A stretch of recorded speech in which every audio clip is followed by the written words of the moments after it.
क्या रोहित शर्मा को बाहर बैठाना मुंबई इंडियंस की सबसे बड़ी गलती बन गई? मैच हारते ही डगआउट में दिखा गुस्सा और फिर जो हुआ उसने सबको चौंका दिया। सूत्रों के मुताबिक रोहित इस फैसले से बिल्कुल खुश नहीं थे और अंदर ही अंदर टीम मैनेजमेंट पर सवाल उठा रहे थे। आखिर क्यों नहीं खिलाया गया टीम का सबसे अनुभवी खिलाड़ी? क्या यह हार्दिक पांड्या का मास्टर प्लान था या टीम के अंदर कुछ बड़ा चल रहा है? मुंबई की हार के पीछे सिर्फ खराब खेल नहीं बल्कि एक बड़ा फैसला छुपा है। क्या रोहित ने ड्रेसिंग रूम में खोली पूरी पोल? जानने के लिए वीडियो पूरा देखना, क्योंकि सच्चाई आपको हिला देगी। आईपीएल की सबसे बड़ी और सबसे चौंकाने वाली हार के बाद आज वानखेड़े स्टेडियम के सन्नाटे ने पूरी दुनिया को हिलाकर रख दिया है। मुंबई इंडियंस, जिसे आईपीएल की सबसे सफल और खूंखार टीम माना जाता है, आज अपने ही घर में पंजाब किंग्स के सामने जिस तरह से नतमस्तक हुई, उसने न केवल फैंस का दिल तोड़ा है बल्कि टीम के पूर्व कप्तान और दिग्गज बल्लेबाज रोहित शर्मा के सब्र का बांध भी पूरी तरह से तोड़ दिया है। मैच खत्म होने के बाद ड्रेसिंग रूम के बाहर जो मंजर दिखा वो ये बताने के लिए काफी था कि रोहित शर्मा आज किस कदर आग बबूला है। रोहित शर्मा, जिन्हें हम आमतौर पर शांत और मजाकिया अंदाज में देखते हैं, आज उनका रौद्र रूप देखकर हर कोई सन्न रह गया। रोहित ने हार के बाद चुप्पी तोड़ते हुए मुंबई की इस शर्मनाक शिकस्त के ऐसे 5 बड़े और कड़वे कारण बताए हैं जिसने न केवल हार्दिक पांड्या की कप्तानी बल्कि टीम के चयन पर भी बड़े सवाल खड़े कर दिए हैं। आज के इस विशेष और ऐतिहासिक वीडियो में हम आपको रोहित शर्मा के उस विस्फोटक बयान की एक एक बारीकी बताएंगे जिसमें उन्होंने टीम के अंदर चले रही खींचतान, गेंदबाजों की दिशाहीन रणनीति और बल्लेबाजों के सरेंडर करने पर अपनी भड़ास निकाली है। तो इस वीडियो को अंत तक जरूर देखिएगा, क्योंकि आज रोहित शर्मा ने वह सच बोला है जो शायद मुंबई इंडियंस के मैनेजमेंट को भी चुभने वाला है। लेकिन दोस्तों, आगे बढ़ने से पहले आपको क्या लगता है? क्या मुंबई की इस हार के पीछे हार्दिक पांड्या की कप्तानी का गलत फैसला है या फिर गेंदबाजों का खराब प्रदर्शन? अपनी राय नीचे कमेंट बॉक्स में रोहित वॉइस या हार्दिक डिसीजन लिखकर जरूर साझा करें। इस वीडियो का लाइक टारगेट 1000 लाइक है, क्योंकि आज बात मुंबई इंडियंस के उस सम्मान की है जो आज मिट्टी में मिल गया है। वानखेड़े के ऐतिहासिक मैदान पर जब पंजाब किंग्स के खिलाफ मुंबई इंडियंस की हार पर अंतिम मुहर लगी तो स्टेडियम में पसरा सन्नाटा टीम के अंतरात्मा को झकझोरने वाला था। मैच खत्म होने के बाद जब हिटमैन रोहित शर्मा मीडिया के कैमरों और अपनी टीम के साथियों के सामने आए तो उनके चेहरे पर मौजूद कठोरता और आंखों की तलखी ये साफ गवाही दे रही थी कि वे आज किसी भी प्रकार की कोताही या बहानेबाजी को बख्शने के मूड में बिल्कुल नहीं है। रोहित, जो आमतौर पर हार के बाद भी संयमित रहते हैं, आज बेहद आक्रामक और कड़े लहजे में नजर आए। उन्होंने स्पष्ट शब्दों में प्रहार करते हुए कहा कि जब आप 196 रनों जैसे लक्ष्य का बचाव कर रहे होते हैं तो जीत के लिए आपको लोहे जैसे अनुशासन और एक बेहद स्पष्ट मानसिकता की आवश्यकता होती है। लेकिन आज हमारी टीम के भीतर इन दोनों ही बुनियादी चीजों की भारी कमी दिखाई दी। हम मानसिक रूप से इस चुनौती के लिए तैयार ही नहीं दिखे। रोहित शर्मा ने हार के पहले और सबसे मुख्य कारण का पोस्टमार्टम करते हुए सीधा अपनी टीम के गेंदबाजी आक्रमण पर तीखा निशाना साधा। उन्होंने तकनीकी खामियों को उजागर करते हुए कहा कि वानखेड़े जैसी सपाट पिच पर जहां गेंद बल्ले पर बेहद अच्छी तरह आती है और बाउंड्री छोटी है, वहां हमारे गेंदबाजों ने रणनीतिक आत्महत्या की। उन्होंने कहा, हमारे गेंदबाजों ने आज पंजाब किंग्स के खतरनाक बल्लेबाजों को उनके मन मुताबिक शॉर्ट और विड्थ वाली गेंदें परोसी जो T20 क्रिकेट में किसी अपराध से कम नहीं है। आपको यह समझना होगा कि जब आप श्रेयस अय्यर और प्रभ सिमरन जैसे दुनिया के सर्वश्रेष्ठ खिलाड़ियों को हाथ खोलने और मनचाहे शॉट्स खेलने की आजादी देते हैं तो वे आपको मैच से बहुत जल्दी और बहुत बेरहमी से बाहर धकेल देते हैं। आज हमारे गेंदबाजों के पास कोई प्लान भी या कोई बैकअप रणनीति नहीं थी। पावर प्ले के शुरुआती 6 ओवरों में ही 62 रन लुटा देना हमारी हार की पहली और सबसे मजबूत नींव थी।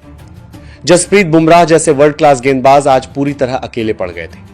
उनका साथ देने वाला और दूसरे छोर से दबाव बनाने वाला आज कोई नहीं था और यही गेंदबाजी का बिखराव हमें ले डूबा। इसके तुरंत बाद रोहित ने हार का दूसरा सबसे बड़ा और कड़वा कारण बताते हुए टीम की फील्डिंग और अनुशासनहीनता को कटघरे में खड़ा किया। उन्होंने तमतमाते हुए कहा कि आज मैदान पर जो हमने कैच छोड़े और जिस तरह से बाउंड्री लाइन पर डीली और सुस्त फील्डिंग का प्रदर्शन किया, वह मुंबई इंडियंस जैसी प्रतिष्ठित टीम के लिए किसी भी सूरत में स्वीकार्य नहीं है। रोहित शर्मा ने अपनी बात को आगे बढ़ाते हुए हार का चौथा और सबसे विस्फोटक कारण बताते हुए सीधे तौर पर मैदान के भीतर ली गई कप्तानी और रणनीतिक फैसलों की धज्जियां उड़ा दी। हालांकि रोहित ने एक मंझे हुए खिलाड़ी की तरह सरेआम हार्दिक पांड्या का नाम नहीं लिया, लेकिन उनकी बातों का हर एक शब्द और उनका इशारा बिल्कुल साफ था कि वे मौजूदा नेतृत्व के फैसलों से कितने ज्यादा असहमत हैं। रोहित ने कड़े लहजे में विश्लेषण करते हुए कहा कि मैच के दौरान गेंदबाजी में जिस तरह के बदलाव किए गए और विशेष रूप से जिस समय पर स्पिनर्स को अटैक पर लगाया गया, वह क्रिकेट की सामान्य समझ से पूरी तरह परे था। जब प्रभण और श्रेयस अय्यर जैसे बल्लेबाज हावी हो रहे थे और गेंद को बाउंड्री के पार भेज रहे थे, तब हमारी रणनीति और भी ज्यादा आक्रामक होनी चाहिए थी। हमें स्लिप लगानी चाहिए थी और बल्लेबाजों के दिमाग में डर पैदा करना चाहिए था। लेकिन इसके उलट हम बस रक्षात्मक फील्डिंग सजाकर रन रोकने की नाकाम कोशिश करते रहे। रोहित ने कप्तानी के मूल मंत्र पर प्रहार करते हुए कहा कि एक कप्तान का असली काम फ्रंट से लीड करना होता है और जब मैदान के बीचों बीच नेतृत्व की रणनीति ही गलत और दिशाहीन हो तो टीम के बाकी खिलाड़ी पूरी तरह भ्रमित हो जाते हैं और उन्हें समझ नहीं आता कि किस दिशा में प्रयास करना है। इस विस्फोटक खुलासे के बाद रोहित ने बेहद भावुक और गंभीर होते हुए हार का पांचवा और सबसे गहरा कारण टीम के भीतर मानसिक मजबूती और एकजुटता की भारी कमी को बताया। रोहित की आवाज में आज वह दर्द साफ महसूस किया जा सकता था जो मुंबई इंडियंस के गिरते हुए ग्राफ को देखकर उन्हें हो रहा था। उन्होंने रंधे हुए गले से कहा कि मुंबई इंडियंस मेरे लिए और इस शहर के लिए सिर्फ 11 खिलाड़ियों की एक टीम नहीं है, बल्कि यह एक परिवार है जिसे हमने खून पसीने से सींचा है। लेकिन आज जब मैं मैदान पर था तो मुझे वह परिवार कहीं नजर नहीं आया। मैदान के भीतर हर खिलाड़ी एक अलग ही दिशा में भागता हुआ दिखा और किसी के चेहरे पर वह पुरानी एकता और भाईचारा नजर नहीं आ रहा था। रोहित ने सबसे बड़ी चोट खिलाड़ियों की मानसिकता पर करते हुए कहा कि आज टीम में वह जीत की भूख और जुनून पूरी तरह गायब था जिसने मुंबई को 5 बार का चैंपियन बनाया है।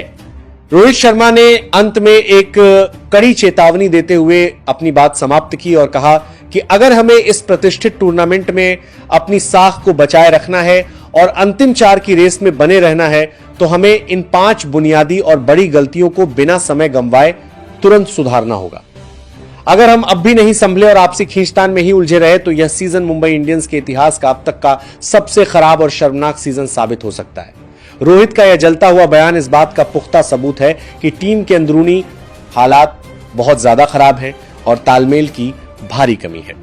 रोहित के इस तेवर ने स्पष्ट संकेत दे दिए हैं कि आने वाले मुकाबलों में मुंबई इंडियंस के खेमे में बहुत बड़े और चौंकाने वाले बदलाव देखने को मिल सकते हैं, क्योंकि हिटमैन अब इस तरह के साधारण खेल को और बर्दाश्त करने के मूड में बिल्कुल नहीं है।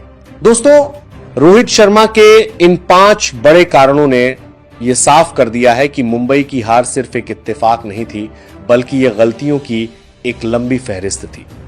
अब देखना यह होगा कि मैनेजमेंट रोहित की इन बातों पर गौर करता है या फिर टीम में यह खींचतान और बढ़ती जाएगी। आपको क्या लगता है? क्या रोहित को फिर से कप्तानी सौंप देनी चाहिए? अपनी कीमती और बेबाक राय नीचे कमेंट बॉक्स में जरूर साझा करें। तो क्या मुंबई इंडियंस ने खुद अपने पैर पर कुल्हाड़ी मार ली? क्या रोहित शर्मा को बाहर बैठाना ही हार की सबसे बड़ी वजह बना? और अगर रोहित टीम में होते तो क्या मैच का नतीजा बदल सकता था? अब सवाल यह है, क्या अगला मैच खेलेंगे रोहित या फिर बढ़ेगा यह विवाद और भी ज्यादा?